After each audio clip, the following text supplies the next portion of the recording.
Era volta para Gabriel Risso, que hora para driblar em Risso, perdeu a bola, ih rapaz, pegou o time da Ponte todo aqui na frente, olha o contra-ataque do time do América, recolheu, dominou Fabinho, rolou para Jonathan, tá na área, bateu no canto e é gol do América! É gol, é gol, é gol, é gol, é gol!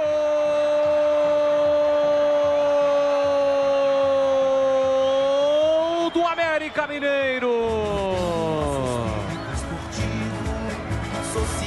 Jonatas, 99, estampado na camisa.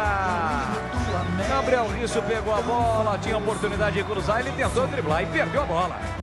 E aí pegou a defesa totalmente exposta, ele não tinha marcação. Bola do Fabinho, ele domina, rolou por dentro pro Jonathan.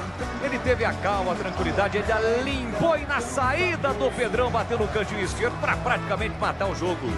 É, Macaca, quem não faz, leva. E leva em uma situação crucial na reta final do jogo. O América amplia com o Jonathan.